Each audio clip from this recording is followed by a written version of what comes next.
orang Bulawi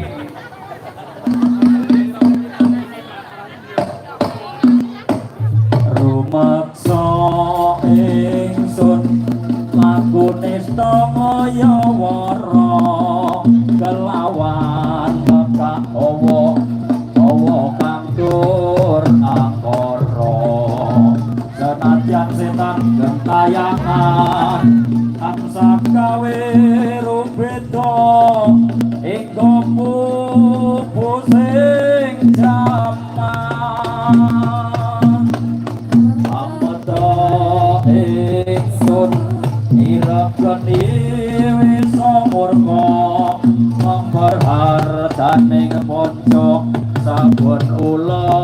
sing netra dinambaran sikawelasan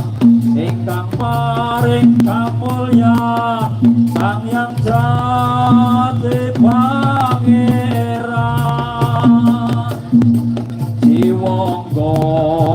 kalbu samudra pabondoning laku tumuju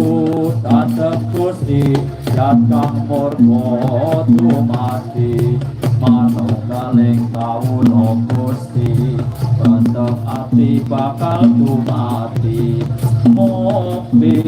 ingsun tanpa piranti sumodyaring sukma padu sarining perwita maneka warna praja bangun praja sampurna sekala tida moksa kala bantu nyata sirna ya sing rasa mardika Okiya ten sadya pusaka kalimasada yakti dadi mustika sajroning jiwa raga bejo mulya wastita dikdaya palaksana biar manjing sikra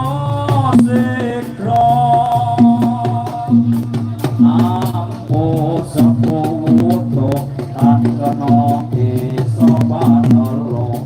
kagabungan supringan datar ing waya-waya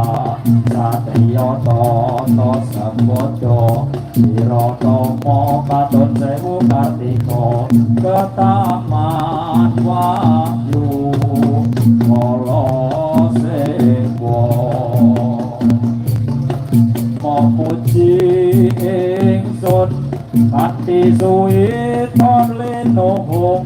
segara kaca arum swara dupa kumelot dinolane yatingsun kang idung sabda kang luhur ditaing sang yang agung nawa dewa jawata kalisan ika pawana prasidha sidikara ing sasana asmara laya srinareja kala sepo ini suda ing gegana datan kingsir sewu arsa